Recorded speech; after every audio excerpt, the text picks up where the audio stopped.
안녕하십니까. 2022학년도 한국행정학회 동계학술대회 학술공헌 상을 수상하신 분께서 오늘 수상 기념 강연을 하시게 됐습니다. 오늘 이 자리에서 감히 제가 사회를 맡게 돼서 엄청난 영광으로 생각하고 지금부터 수상 기념 강연을 시작하도록 하겠습니다. 먼저 시작하시기 전에 우리 오늘 수상하신 김영평 교수님을 간략히 소개를 올리겠습니다. 여러분께 책자에서도 나와 있습니다만 책자에 나와 있는 내용이 아니더라도 김영평 교수님이라는 성함만 들어도 그분이 어떤 분이구나 하는 생각을 다 하시리라 생각합니다. 특히 오늘 이 자료에는 앞에 인쇄가 잘못돼서 서울대 명예교수님으로 나와 계신데 아마 다른 분들이 이분이 학교를 옮겼냐 이렇게 생각 안 하셔도 됩니다. 아직도 고대 명예교수시고 김영평 이꼴은 고려대 그럼 김영평 이렇게 알려진 분이시죠. 그래서 제가 구태여 길게 설명드리지 않겠습니다만 간략하게 나와 있는 내용을 다시 한번 정리해서 말씀드리겠습니다. 김영평 교수님께서는 현재 고려대학교 명예교수로 계시고요. 2003년부터 2013년까지 원자력 정책포럼의 이사장을 맡으셨습니다. 사실은 김영평 교수님하고 원자력하고 무슨 상관이냐 하실지 모르지만은 저분이 저래 봬도 원자력의 또 전문가셨어요. 저도 그 옛날에 무슨 용역하실 때 끼어든 적이 있습니다. 2002년에 한국행정학회 회장을 역임하셨고요. 또 2002년에서 2006년까지 우정사업 운영위원회 위원장을 하셨는데 여기 또 특이한 겁니다. 저도 또 여기 발을 들여놓은 적이 있었는데요. 우리나라의 우정사업에 대해서 용역사업을 많이 하셨고 대가로 계신 분입니다. 이어서 1998년에서 2000년에는 한국행정연구원 원장을 역임하셨고요. 또 저를 추천을 해주셔서 제가 이분의 뒤를 이어서 행정연구원장을 해서 더 영광입니다. 92년부터 93년까지는 한국정책학회에서 발간하는 한국정책학회보의 창간호의 편집위원장을 맡으셨습니다. 하도 연구를 많이 하셔서 몇 개만 간략히 말씀드리면 저술 작품으로는 불확실성과 정책의 정당성이라는 책을 91년에 발간하셨고 공편으로 여러 책이 많습니다만 행정개혁의 신화와 논리 이건 유명한 책이죠. 특히 이 중에서도 이분이 늘 강조하시는 점진적 개혁의 지혜를 주제로 쓰셨습니다. 규제의 역설 최병선 교수와 함께 쓰셨던 규제의 역설 또 송하진 지사와 함께 했던 정책 성공과 실패의 대위법 홍준영 교수 등과 했던 다산 연구에 대해서는 또 일가견이 있으시죠. 다산의 행정개혁 또 최병선 교수와 함께 했던 민주주의는 만능인가 아주 그냥 몇 개만 고르면 이렇다는 얘기입니다. 그래서 김영평 교수님의 일생은 저는 이런 공식적인 것을 벗어나서 아주 간략히 그냥 일상 언어로 설명을 드리면은 이분은 취미도 특기도 연구다. 그리고 한 주제에 빠져들면 거기에 몰두하셔서 학자로서 우리 한국행정학회에서 가장 의미 있는 저술활동, 연구활동을 하신 분에게 드리는 상을 수상하셨던 점은 아주 정말 잘 선정하셨다는 생각이 들고 저는 뵐 때마다 이분이 연구 말고 행정학 연구 말고 또 뭘 하시는가 이런 생각이 들 정도로 오로지 연구면 몰두하시면서 고려대학에서 재직을 하시다가 정년 퇴직하신 지도 이제 꽤 오래 되셨습니다. 아직 저렇게 젊어 보셔서 60대 초반으로 보실 텐데 60대 초반은 좀 넘으신 분입니다. 오늘 김영평 교수님의 이 수상 강연회에 제가 이렇게 서두를 소개해 드릴 수 있어서 영광스럽게 생각하고 김영평 교수님께 부탁을 드려서 강연을 듣도록 하겠습니다. 부탁드립니다, 교수님.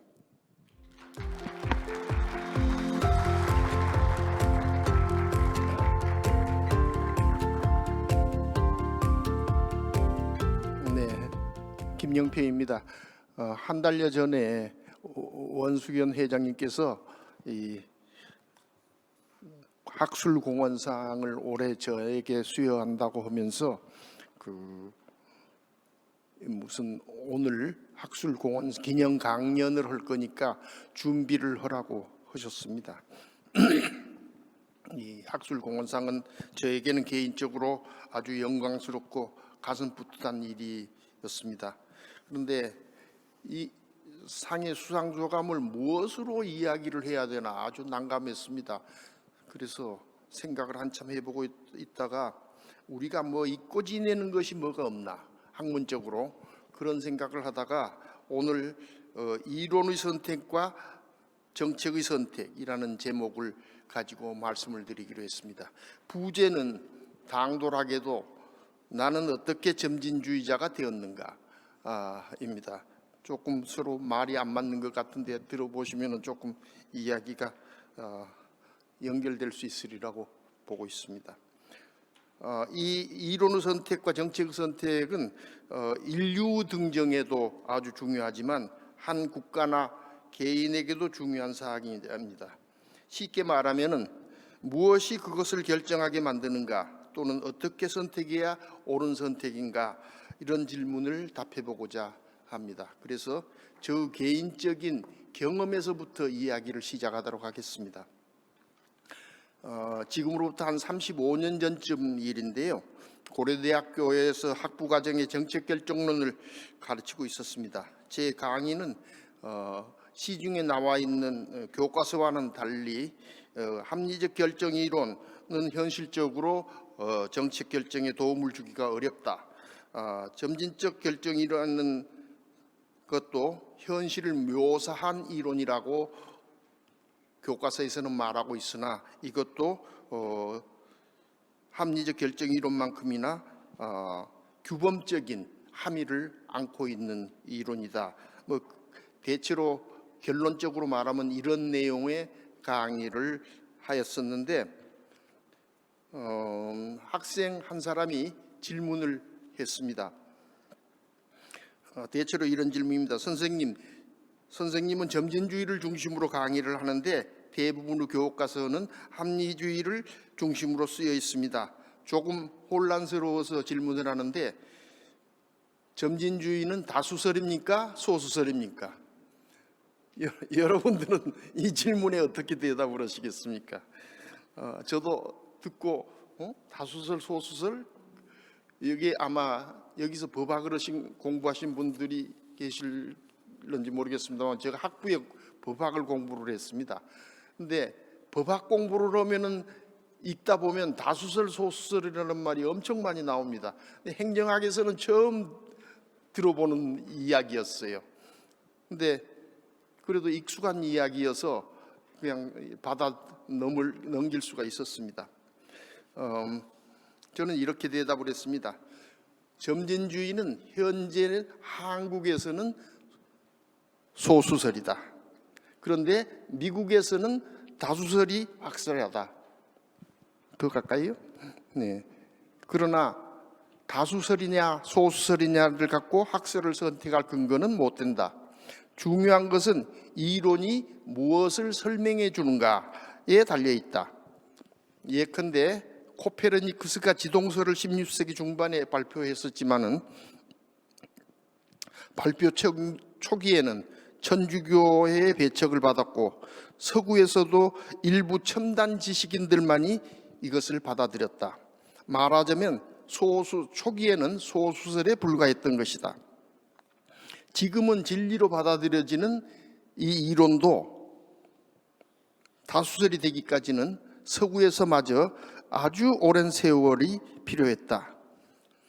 한국에서 지동설이 받아들여진 것은 아마 20세기 초반이 지나서인 것 같다. 20세기 초반에도 민중들은 거의 받아들이지 않았고 다수설이 생 것은 내가 보기에는 대한민국이 수립되고 일반 의무 교육이 일반화되면서 학교를 다니는 사람들이 많아지면서 지동설이 일반 다수설이 된 것으로 보인다. 한국에서 지동설이 다수설이 되기까지 시간 지연이 있었듯이 점진주의 이론도 한국에서 다수설이 되는 데에 시간이 필요한 것 같다. 아직 지구의 후미진 곳에서는 사람들이 지동설이라는 말을 아직 들어보지도 못했을런지도 모른다. 그렇게 대답을 했습니다. 또 다른 저 개인적인 이야기를 하나 드리겠습니다. 1977년에 미국 인디애나 대학교 브루밍턴 캠퍼스로 박사과정으로 유학을 떠났습니다. 저가 쓴 불확실성과 정책의 정당성 서문에 밝힌 윌리엄 시핀 교수의 지도에 따라서 러셀 스타웃이라는 교수의 매니지먼트 앤드 애드미니스트레이션이라는 과목을 들었습니다. 첫 학기이기 때문에 어떤 사람인지도 잘 모르고 무조건 강의에 들어갔더니 강의 시작한 지 두 번째 주부터 에세이 페이퍼를 다음 주에 하나씩 내라 그렇게 했습니다. 미국 가서 공부하신 분들은 거의 저하고 비슷한 경험을 하셨을 겁니다만 이 첫 번째 주에 에세이 페이퍼를 내라는 것이 너무 당황스럽기도 했고 그러나 또 영어로 글을 만드는 것도 굉장히 두려웠습니다. 그래서 이 책 저 책을 읽어가면서 페이퍼를 만들어서 냈습니다.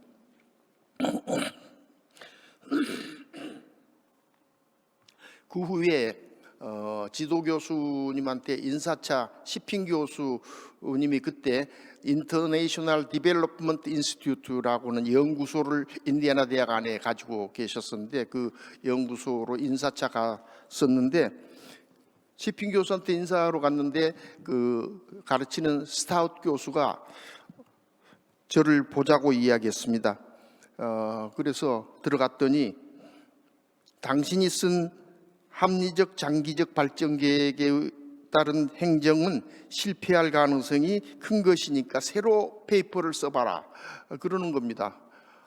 그러니까 제가 그때 그 말을 정말 이해하지 못했습니다.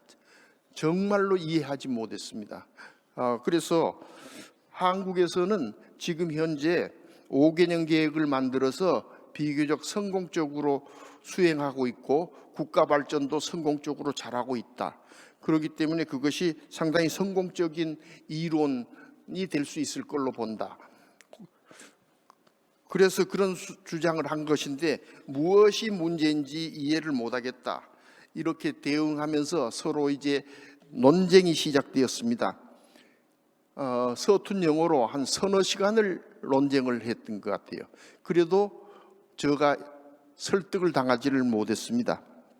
그리고 헤어졌는데 한 2주 지나서 스타웃 교수가 또다시 저를 만나서는 너 생각이 변했느냐 그러길래 저는 아직도 문제가 합리적 이론에 무엇에 문제가 있는지 전혀 모르겠습니다. 그렇게 말씀을 드렸더니 그러면 자기 방에 한 번 더 오라고 그랬습니다. 그래서 또 방문을 했습니다. 그래서 이야기를 또 서너 시간 논쟁을 벌였습니다.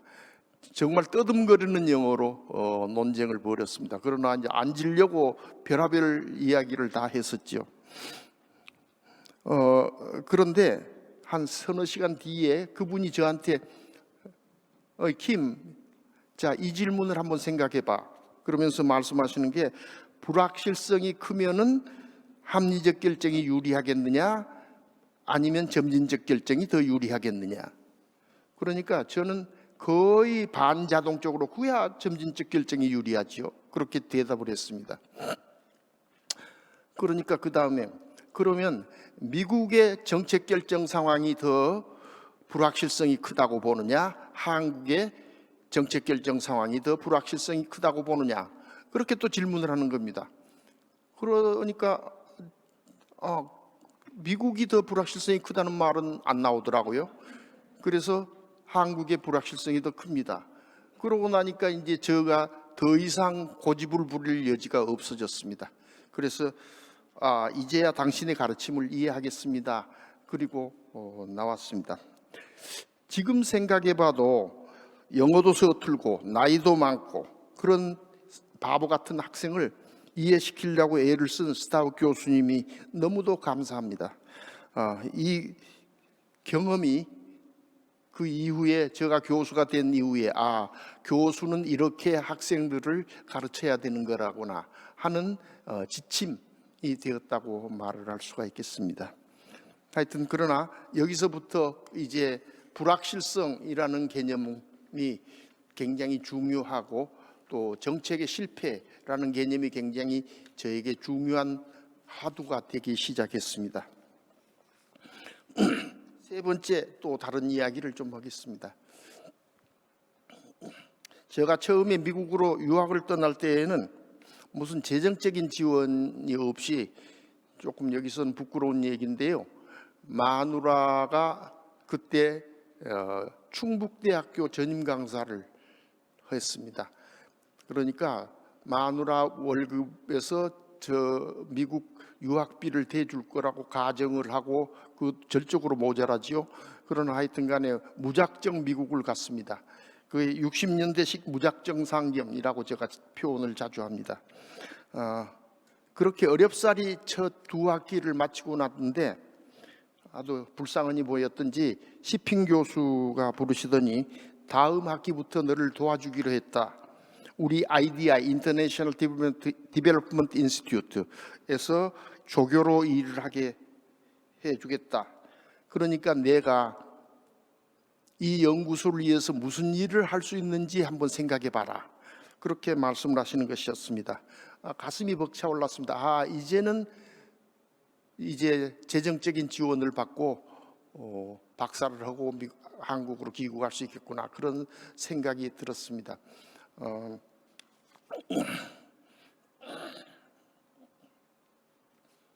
죄송합니다. 물 한 모금 먹겠습니다.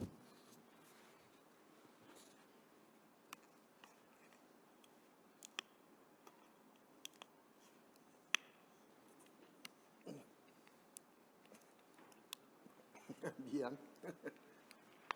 이거 내 맘대로 안 돌아가네. 됐어.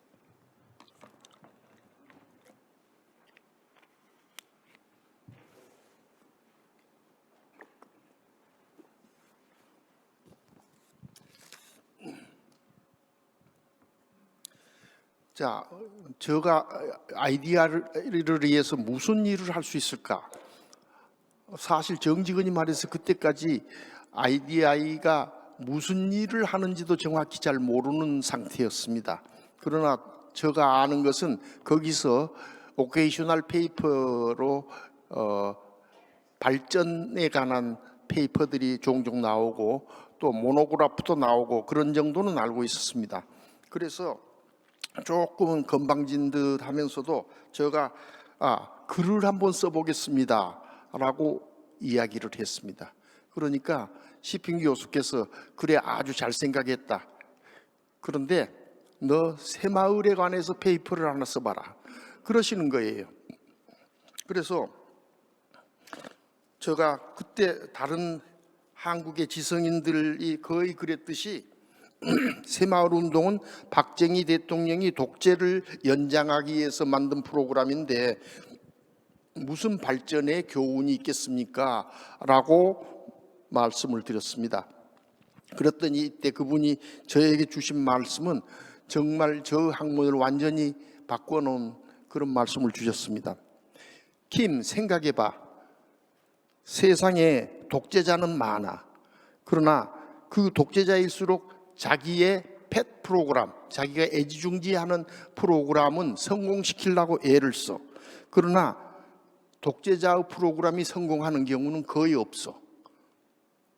내가 보기에 그분이 말씀이 그분이 보기에 새마을 운동이 성공한 것은 박정희 씨가 애지중지한 프로그램이어서 성공한 것이 아니고 프로그램이 성공적으로 운행될 수 있게끔 꾸며져 있었기 때문이야. 그래서 너는 바로 그 프로그램의 성공적 요인을 찾아내봐라. 그리고 이 말씀을 주셨습니다. 제가 인생을 바꿔놓은 말씀이라고 말씀드리는 것은 좋은 학자는 좋은 이론을 만드는 사람이 아니고 좋은 질문을 만드는 사람이다. 너도 좋은 질문을 만드는 데 관심을 두어보라. 이렇게 말씀해 주시는 거였습니다. 지도교수의 이 말씀은 완전히 저의 학문하는 방법이나 태도를 바꾸어 놨습니다. 그 이후에 우선 도서관에 있는, 좀 과감히 말하면 도서관에 있는 책을 다 읽을 것처럼 많은 책을 들여다봤습니다. 그런데 그 이전하고는 달리 읽기 전에 이 책이 무슨 질문에 대답을 하려고 쓰였나, 그것을 우선 먼저 찾았습니다. 그리고 그 질문을 찾고 책을 읽기 시작하니까 굉장히 이해가 쉬웠습니다. 그래서 이제 조금 더 이 방법으로 질문들을 더 넓혀서 그 스타욱 교수가 말씀해 줬던 불확실성에 대한 것들을 찾아서 읽고 또 질문을 하고 그런 것들에 대해서 많이 생각을 했습니다. 또 새로운 질문도 만들었습니다. 그 중에 하나가 지금 생각해 보면 정책 이론들 중에서 실제로 정책 실패를 어떻게 대처해야 한다고 말하는가를 따져보았습니다. 그 이전에는 제 머릿속에 정책 이론에서 정책 실패라는 말을 생각해 본 적이 없었습니다. 그런데 이때부터는 이 이론을 가지면 정책이 성공할 수 있어? 아니, 실패는 안 하는 거야? 하고 실패를 따져보기 시작하니까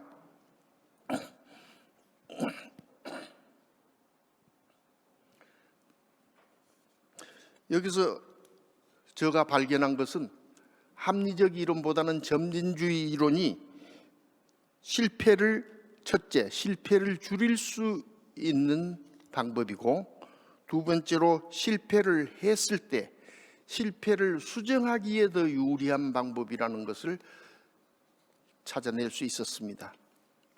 또 생각나는 질문 중에 하나는 왜 선진국들은 모두 거의 대부분 민주주의 국가인가?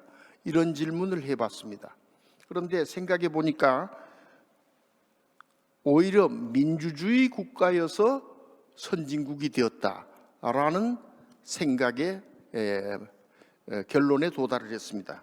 민주주의는 우선 첫째로 타협적 정책 결정 방식을 쓰고 있기 때문에 필연적으로 점진적 결정을 할 추세가 굉장히 강합니다.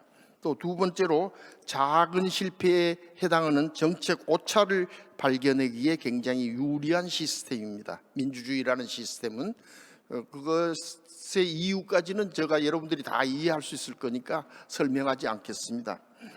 그 다음에 실패를 빨리 쉽게 수정하려면은 점진적 선택이 유리하다는 점을 추론할 수 있었습니다. 한마디로 말해서 민주주의의 다원적 분권적인 선택은 근원적으로 점진주의에 친속한 구조였습니다. 여러분들이 다 잘 아시듯이 정책은 쉬운 문제를 해결하는 노력이 아닙니다. 인간이 다룰 수 있는 가장 어려운 문제에 도전한다고 보면 좋을 것입니다. 왜 그런 거니? 거의 대부분의 정책은 불확실성이 아주 크고 복잡성이 굉장히 높습니다. 두 번째로 정책 상황은 수많은 이해 당사자들이 관여하고 있기 때문에 한 사람의 결정처럼 그렇게 할 수가 없습니다. 여러 사람들의 의견을 수집 조정하고 하나의 합의 과정을 만들어 가야 됩니다. 세 번째로는 그것을 다뤄야 하는 상황이 굉장히 유동적입니다. 정책을 초기에 발의할 때의 정책이고 정책을 결정할 때하고는 전혀 다른 여건이 되어 있는 경우가 대부분입니다. 길게 더 이것만 이야기해도 강의로 2-3시간 해야 되는 내용인 줄 여러분들이 다 잘 알고 계실 겁니다. 한마디로 말을 하자면 어떤 해결된 상태, 정책이 추구하는 목표라고 이야기할 때 그 목표가 불분명 또는 모호하다고 밖에 말할 수가 없습니다. 이렇게 어려운 문제를 다룰 때에, 굉장히 어려운 문제를 다룰 때 합리적 결정 모형이 더 유리할까요? 아니면 점진적 결정 모형이 더 유리할까요? 수많은 이런 질문들을 던진 끝에 저는 점진주의 접근 방법이 더 유리하다는 결론에 도달했었습니다. 저는 여기서 점진주의를 설파하려고 이 말씀을 드리는 것이 아닙니다. 저희 경험을 통해서 이론의 선택이 어떻게 이루어지는가에 대해서 말씀드리고자 합니다. 이론은 개인의 두뇌 속에서 만들어지고 있습니다. 그러나 저희 경험처럼 모든 사람들의 이론 선택이 의식적으로 이루어지는 것은 아닐 것입니다. 중세 카톨릭 수도사들처럼 또는 19세기 말의 한국의 지식인들처럼 지동설에 대해서 사회적 관습과 세태에 따라서 선택되는 경우가 대부분입니다. 저도 미국에 유학하기 전까지는 한국에서 점진주의에 대해서 심각하게 논의하기는커녕 제대로 된 설명조차 들어본 적이 없었습니다. 질문을 던져야 된다는 생각도 거의 하지 않았습니다. 그저 이론을 많이 읽고 애워야 된다고만 생각을 했었습니다. 다른 학자들과 동료와 비슷하게 생각하는 것이 당연하고 정상적이라고 받아들였습니다. 저로서는 다행스럽게도 훌륭한 선생님들을 만나서 번덕이는 훈육을 받을 수 있었습니다. 그분들의 노력이 아니었다면 아마 지금도 아무런 거리낌 없이 합리적 결정 이론을 가르치고 활용하고 상찬하고 있을 것으로 추정합니다. 이렇게 스스로 질문을 던지는 능력을 얻게 되면서 다른 학자들이 설파해 놓은 점진주의에 만족하지 않고 그것의 부족한 부분을 설명할 수 있는 새로운 이론을 저 나름대로 제시해 보았습니다. 그것이 모순의 관리와 진화적 합리성 이론입니다.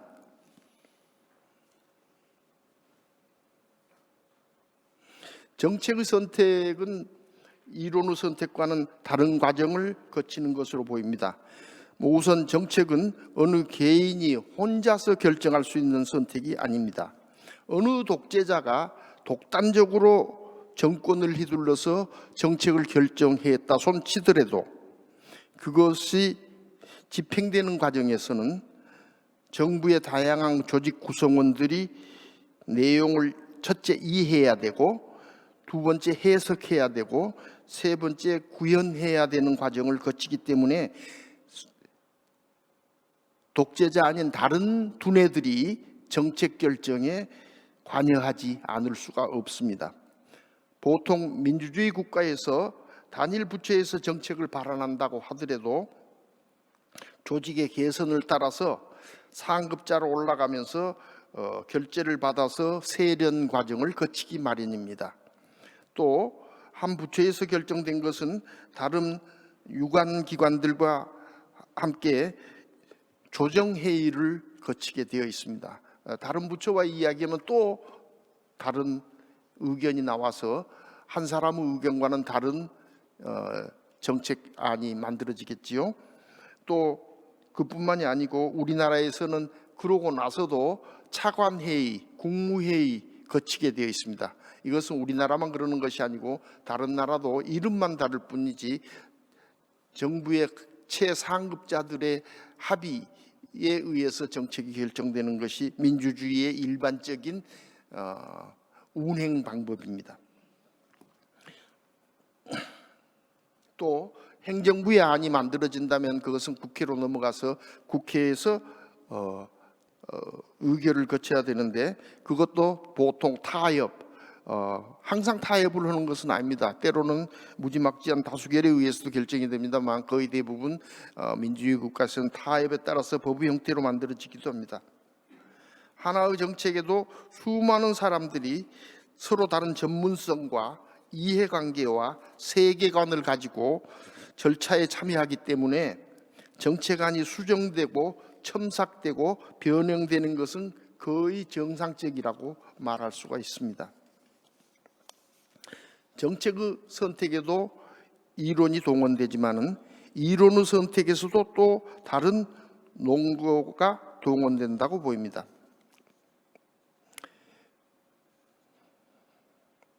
정책에서 인과관계를 굉장히 중요하다고 이야기합니다. 그렇죠. 어떤 원인의 대안을 마련을 해야 어떤 결과가 나올 것이다를 아는 것이 굉장히 중요하다고 이야기합니다. 그러나 정책의 모호성 때문에 ambiguity입니다. 모호성 때문에 정치적 수로를 동원하는 정책의 정당성 확보를 위한 이론이 아주 중요한 무게로 작용하고 있습니다. 그런데 그 정치적 정당성이라는 것이 정책이 선택되는 사회적 인식론에 기반을 두고 있다고 보여집니다. 원시사회는 원시사회대로, 현대사회는 현대사회대로, 민주주의 국가는 민주주의 방식으로, 또 공산주의 국가는 공산국가대로 지배적인 사회적 인식이 있기 마련입니다. 정당성을 끌어들이는 방법이 서로 다르다, 그런 뜻을 말씀드리는 것입니다. 원시사회에서 정책의 정당성이 비과학적이고 비이성적이고 몰지성적이고 그렇다고 무시하는 것이야말로 정책의 근원을 이해하지 못하는 처사로 보입니다. 우리가 학술 서적에서 정책의 정당성이라는 것을 논의하고 있는데, 그것은 특정 사회를 무시하고 서구의 민주적이고 과학적인 인식론이 우세한 사회를 상정하는 것으로 보입니다. 그것은 보편적이지도 않고 타당성을 보증하지도 못합니다. 우리 한국 사회도 나름의 독특한 사회적 인식론이 있습니다. 그것을 구체화하는 것은 쉽지 않은 일입니다. 사안별로 더 큰 세력들이 강변하는 주장이 정당성으로 기착될 가능성이 크기 때문입니다. 정당성을 어디에서 찾건 간에 선택된 정책은 여러 가지 기결을 낳기 마련입니다. 의도된 결과도 나타나지만은 의도되지 않은 결과, unintended consequence가 무시할 수 없이 많이 나타납니다. 의도하지 않았다고 꼭 바람직하지 않은 기결도 아니지만은 또 거꾸로 정책의 의도된 기결이 선한 결과만을 낳는다고 말할 수도 없습니다. 하여튼 정책은 다수 국민들의 삶을 이런저런 방법으로 영향을 주고 있습니다. 그렇기 때문에 실패로 이어지는 일은 당연히 막아야 합니다. 간혹 아주 사악한 정책들이 있습니다. 그리고 그런 정책들은 또 실패하면 다행이죠. 인류 사회도 다행이고 국가에도 다행일 때도 있습니다. 그러나 우리가 보통 말하는 정책들은 실패를 하지 않게 하는 것이 정책의 본 방향이라고 말할 수 있겠습니다. 왜냐하면 실패는 많은 사람들에게 고통을 주기 때문입니다. 이런 맥락에서 정책의 선택에서 정책 실패의 가능성을 낮추어야 하는 것이 정책 결정에 임하는 사람들의 윤리적 책임을 다한다고 말할 수 있을 것입니다. 이 점이 정책의 선택과 이론 선택에서 차이점이라고 말할 수 있습니다. 그러나 이론의 선택은 세상을 보는 관조이기 때문에 나쁜 선택을 만들 가능성을 내포하고는 있을지라도 바로 나쁜 선택과 자동적으로 이론 선택이 연결되지는 않습니다. 예컨대 지동설을 믿지 않고 천동설을 믿고 있다고 해서 모든 선택이 불리한 기결로 연결되지는 않습니다. 그러나 정책 결정 이론을 잘못 선택하면은, 그래서 정책의 실패 확률을 높인다고 한다면은 결과적으로 세상의 고통을 증대시킬 것입니다. 그렇기 때문에 정책 이론의 선택에서는 가능한 한 실패를 줄이는 이론을 채택해야 하는 윤리적 책임이 따릅니다. 물론 중세시대의 천주교 수도사들처럼 천동설에 묻혀 지낸 사람들에게 윤리적 책임까지 따지기는 어렵습니다마는 현대 한국에서 많은 정보에 노출되어 있고 이론 선택에 큰 제약이 없는 행정학자라면은 이론과 정책의 실패 가능성을 따져보는 것이 학자로서 책임을 다하는 모습일 거라고 생각합니다. 저 이야기는 여기서 마치고 회원 여러분들의 건강과 행운을 기원합니다. 감사합니다. 예.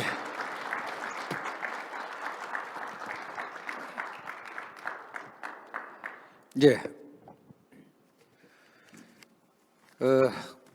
요약 드리는 것은 제가 감히 하지 않을 생각입니다. 마지막에 하신 말씀으로 현대 한국에서 많은 정보에 노출돼 있고 이론의 선택에 큰 제약이 없는 우리 행정학자라면 이론과 정책의 실패 가능성을 따져보는 것이 우리 책임지는 모습이 아닌가라는 얘기로 요약을 올리겠습니다. 김영평 교수님께서 지금까지 말씀하신 평생의 화두를 이렇게 한꺼번에 짧은 시간 안에 풀어내려고 하시니까 생략이 워낙 많고 논리적 점핑도 하지 않을 수가 없다. 또 용어도 당신께서 늘 연구에서 쓰시던 연구 용어를 활용하지 않고 일상화된 용어를 하시려는 시도는 있습니다만 그럼에도 불구하고 읽기에 뭐 우리 같은 공부 별로 안 한 사람이 읽어도 그 맥락을 파악할 수 있다는 점에서 이 뭐 간단하게 쓰신 글 같습니다만은 정말 명쾌하게 써주셨다 생각합니다. 그래서 큰 뭐 이해의 문제는 없으리라 생각합니다만 그래도 오늘 여기 계신 분들께서는 궁금한 게 많으실 것 같아서 시간이 한 15분 남았습니다. 그래서 혹시 질의를 좀 주시면은 이 김영평 교수님께 답변 드리도록 하겠습니다. 질의를 제가 몇 개 질의 아주 유사한 질의는 뭐 피하시면 좋겠습니다만은 한 몇 개를 받아서 할지는 질의가 얼마나 될지를 보고 판단해야 될 것 같습니다. 먼저 질의하실 분 혹시 계신가요? 예, 박정수 교수님. 예.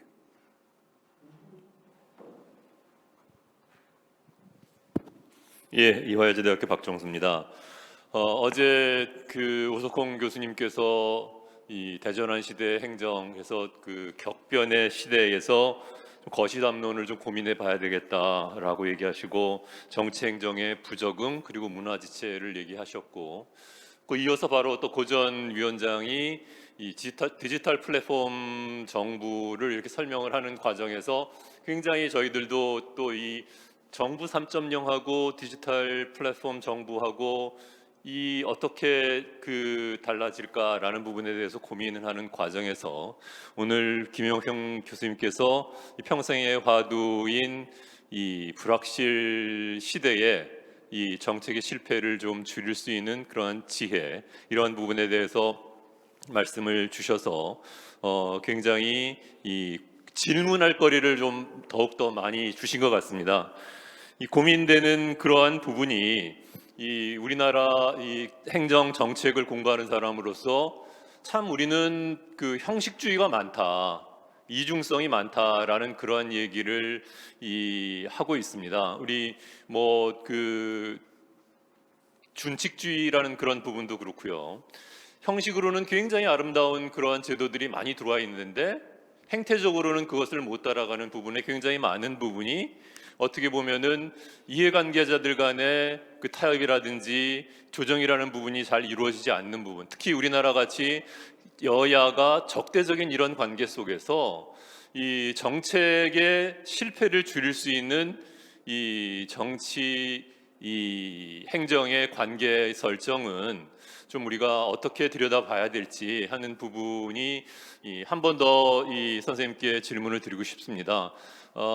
분명히 행태주의적인 접근, 점진적인 접근을 더 우리가 추구해야 되는 건 맞는 것 같다라는 생각이 드는데, 분명히 우리가 만불 시대에서 지금 3만 5천 불 시대가 왔음에도 불구하고 불확실성이, 아까 처음에 그 스타우트 교수님 얘기를 해주시면서 선진국이 되면은 불확실이 줄어들 줄 알았는데, 오히려 그 주변 환경은 격변, 뭐 대전환, 그런 혼란의 부분은 또 더 불확실히 커지는 이러한 부분에서 우리 정치행정 관계 속에서 이 행정 정책에 있어서 이런 불확실을 줄일 수 있는 그런 우리의 접근 방법, 이러한 부분에 대해서는 좀 어떠한 고민을 해야 되는지 하는 부분을 좀 질문드리고 싶습니다. 네, 감사합니다. 우리 김 교수님께는 좀 이따가 나중에 또 다른 질문 함께 받고 하겠습니다. 다른 질문 또 있으신 분? 예, 김태일 교수님이신가요? 마스크를 예. 김태일입니다. 예, 아까 박정수 교수님이 하신 거랑 약간 다르면서도 좀 같은 예, 아까 그 박정수 교수님이 하신 거랑 약간 다르면서도 좀 같은 맥락이 있을 것 같은데요. 선생님이 여기서 이제 그 점진주의적인 거를 이제 강조하시고, 그 다음에 이 점진주의가 사실은 민주주의 체제에서의 어떤 본질적인 결정 과정을 말씀하시고, 뭐 그런 거 대부분 다 그 동의합니다. 근데 그 선생님이 최근에 최병선 교수님하고 민주주의는 만능이라는 책을 이제 저술하셨는데요. 물론 거기서 말하는 민주주의는 우리가 아는 본래 민주주의보다는 약간의 사이비 혹은 어떤 다수결 혹은 다수결을 가장한 어떤 횡포, 이제 그런 쪽을 좀 많이 지적하신 걸로 저는 이해를 합니다. 하지만 그럼에도 불구하고 아까 박정수 교수님이랑 비슷한 맥락이 한데, 요즘에 우리 상황에서 그런 소위 그 민주주의적인 결정, 그런 것들에서 선생님이 책에서 비판하신 그런 여러 문제점이 있는데요. 그런 게 선생님이 여기서 말씀하신 점진주의적인 민주주의적인 의사결정 과정과 지금의 그 상황에서의 어떤 선생님께서 비판하시는 그 민주주의의 문제점과 어떻게 좀 관련이 있고, 어떻게 그걸 좀 선생님이 생각하시는 어떤 좀 더 점진주의적으로 해결할 수 있는 방안은 뭔지 좀 질문드립니다. 좋습니다. 우리 김 교수님께서 아까 미국에서 들은 교훈 중에 하나가, 좋은 학자는 좋은 이론 만드는 것보다 좋은 질문 잘하는 거라고 하셔서, 지금 아주 좋은 질문 많이 나오시는데 또 좋은 질문 또 있으실 텐데, 우리 최병선 교수님 성함이 몇 번 거론됐는데 최 교수님 나오셨습니다. 질문 좀 길게 하지 마시고 좋은 질문만 해주세요.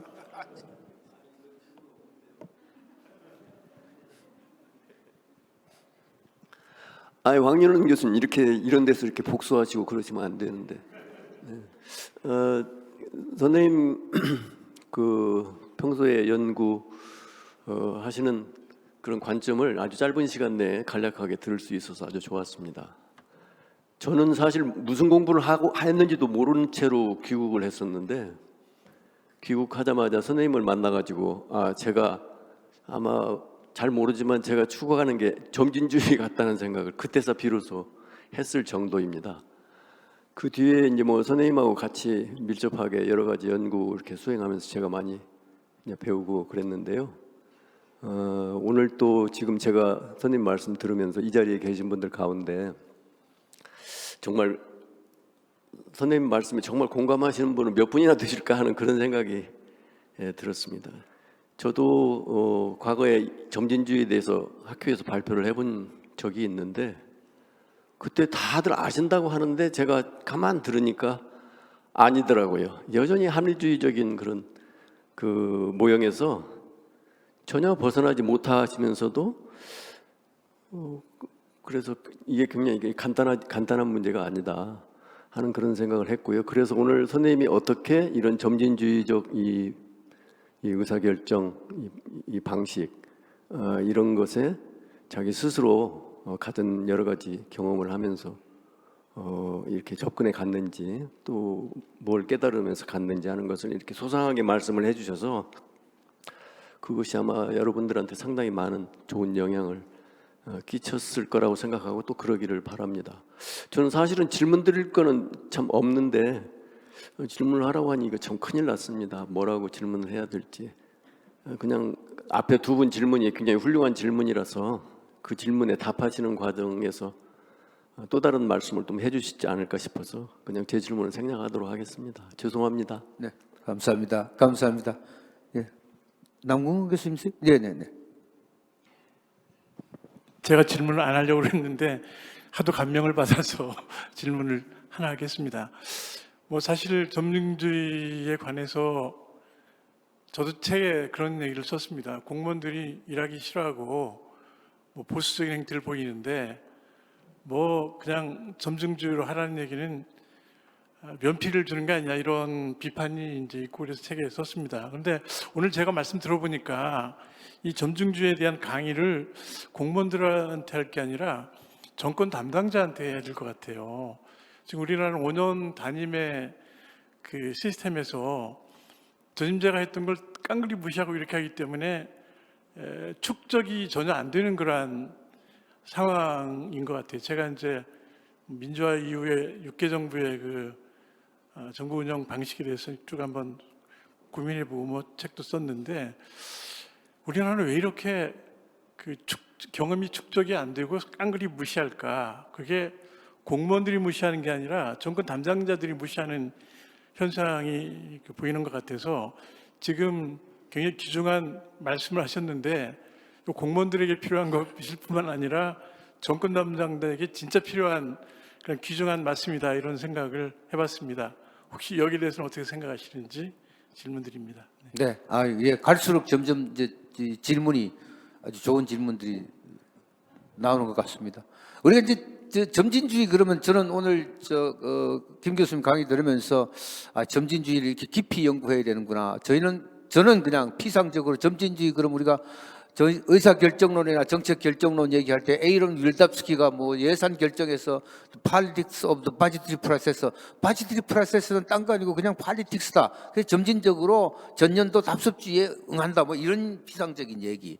그다음에 찰스 린드블럼이 뭐 the science of modeling through 그래서 modeling through라 하는 것도 그게 바로 사이언스다라고 하는 그 정도의 그냥 아주 피상적으로 점진주의를 알았는데 오늘 발표하시는 걸 보니까 한국의 점진주의의 현실을 행정 현장에서 어떻게 일어나고 있는지 그걸 이론화를 어떻게 시킬 것인지를 이렇게 깊이 있게 연구를 하신 걸 사실 잘 몰랐는데 이렇게 연구하는 분이 진짜 학자시구나 이런 생각에서 부럽고 또 정말 존경한 서른 마음이 생깁니다. 자, 또 다른 분 아마 제가 질문 정리하시라고 시간을 좀 드렸습니다. 혹시 또 다른 분 질문 안 계신가요? 질문 있으신 분 없으시면 제가 강제로 평생을 함께 근무하시다가 퇴직하셨던 우리 이종범 교수님 그래도 후배 교수셨는데 예, 손사래를 치시니까 우리 시대학의 윤 교수님 나중에 하시는 걸 하겠습니다. 윤 교수님 질문 하시겠습니까? 예, 알겠습니다. 뭐 김영구 교수님 요 연구 손사래 치시는 분이만 강재상 교수님도 옆에서 손사래 그러면은 그래도 최병선 교수님은 참 사회자 말에 잘 응해 주셨습니다. 그것도 마이크를 잡으셨는데 저분도 사회자 말에 응해 주시지 않으신 것 같아요. 다른 분 혹시 질문 또 없으신가요? 예, 시간이 많지 않고 하니까 그럼 질문 여기서 중단하고 우리 김 교수님께 지금 나오신 질문들을 요약 정리하셔가지고 좀 답변을 부탁드리겠습니다. 예. 이 질문에 답변을 하라는 건지 질문을 많이 받게 해서 저를 난처하게 만들자고 하는 건지 저도 지금 왜 이렇게 많은 질문을 받으려고 애를 쓰지 그렇게 생각하고 있었습니다. 지금 남은 시간이요 5분 남았습니다. 아니 다음 세션이 있는데 우선에 제가 핑계 같은 이야기를 좀 드리겠습니다. 여기서 앉아서 프로에서 질문하는 말을 듣는데요.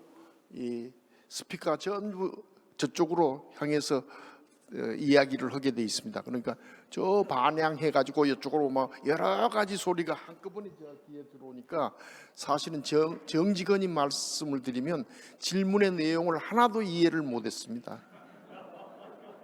너무 편하지요. 네. 뭐 몇 가지 어휘만 들리지 무슨 질문을 하는지 정말 알 수가 없었습니다. 그래서 그냥 제가 아마 우리 김태일 교수나 박정수 교수 말씀을 내가 귀담아 들으려고 애를 썼는데 아마 우리나라 현실, 여야의 극한적인 대치, 또 현대적 불확실성 이런 것들이 자꾸 커가는데 점진주의가 어떻게 도움이 될 건가 하는 말씀을 해라고 아마 그렇게 질문을 주시는 것 같았어요. 제가 이해하기는 그렇게 이해를 했습니다.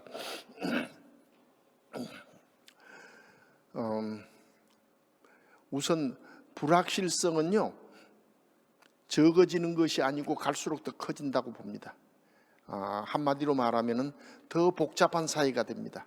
우리가 살고 있는 사회도 더 복잡해지고 기술이 더 발전하면 발전할수록 부분적인 문제들은 해결을 하지만은 그 부분들이 서로 또 연결되어 가지고 더 연결 사회를 만들어 주면은 연결성이 커지면 커질수록 복잡성은 더 커집니다. 그다음에 복잡성이 커지면 적은 불확실성도 큰 불확실성으로 확산되기 마련입니다. 그래서 우리가 살아가는 사회의 불확실성은 점점 더 커질 거라는 것을 가정을 하고 말씀을 하시면 좋을 것 같고요. 그럴 때에 우리가 제일 중요한 것은 제가 여기에서 정당성 이야기를 하면서 인식론 이야기를 꺼낸 이유도 거기에 있습니다. 우리 그렇게 사회 안에도 수많은 사람들이 서로 다른 인식론을 가지고 있습니다. 그래서 거기를 바꾸지 않으면은 그래서 공통의 기반이 없으면 여야가 합의에 이르기가 정말 어려울 걸로 저는 보고 있습니다. 그런데 민주주의는 이미 여러분들이 다 지적을 하셨고 어제 오석훈 교수님도 뚜렷하게 지적을 해주셨습니다. 민주주의는 이성을 기반으로 하는 정치체제입니다. 그리고 이성적 대화가 가능하다는 가정하에 이야기가 되고 있습니다. 그런데 이성적 대화를 하지 않겠다고 하는 사람들과 과연 타협이 가능할까요? 굉장히 어려울 겁니다. 그래서 그 이성적 대화가 가능할 수 있게 장기적인 플랜은 세워야 된다고 봅니다. 그 장기적인 플랜은 교육으로부터 시작합니다. 언제 될지 저도 모르겠습니다. 그러나 아마 제가 여기저기 가서 여기 저보다 선배님 교수도 계시는데 제가 여기저기 가면서 오래 살았다, 80입니다. 오래 살았다, 많이 살았다 그런 얘기를 많이 하는데 제가 어려서 오늘 아침에 제가 집에 나서면서 영평아 너 참 그동안 오래 많이 살았다. 그리고 돌산 촌놈이 여기까지 오느라고 고생 많이 했다. 제가 저한테 그렇게 이야기를 했는데요. 저 섬 시골에서 이루어졌던 일들, 사람들과의 관계, 거기에서부터 오늘날의 대한민국을 비추어 보면은 엄청나게 합리화되었고, 첫째, 또 이성적으로 이야기하게 되었고, 또 사람들이 서로 겸양을 가지고 이야기합니다. 옛날에 비하면. 그러니까 우리는 변화를 못 보는 것처럼 되어 있지만 그 빙하가 움직이는 것이 굉장히 천천히 움직여서 시각적으로는 안 보이는 것처럼 보지만 이렇게 시차를 하는 사진을 보면은 쭉쭉쭉쭉쭉 흘러내리는 것이 보이듯이 우리 사회의 변화도 사실은 상당히 빠르게 이루어지고 있습니다. 그래서 지금 현재 양쪽의 시각차가 굉장히 크다고는 하나 아마 조금 더 세월이 지나면은 언제 그랬었냐 하게 우리들의 인식 세계도 상당히 가까워질 수 있으리라고 봅니다. 그리고 그것에서는 정부의 노력, 또 시민사회의 노력, 그것보다도 제일 중요한 게는 우리나라 돈 많은 사람들이라고 이야기하면은 너무 편파적일런지 모르지만 재벌 그룹들이 돈을 좀 내서 나름대로 그 시민사회를 기반으로는 국민 교육 프로그램들이 잘 만들어져서 우리가 옳게 이해하는 민주주의와 친근한 인식론을 갖도록 만드는 노력이 굉장히 필요하다. 저는 그렇게 봅니다. 하루아침에는 이루어질 수 없는 일이라고 보고 있습니다. 예. 이 말씀이 조금 대답이 됐는지 저도 모르겠습니다. 네.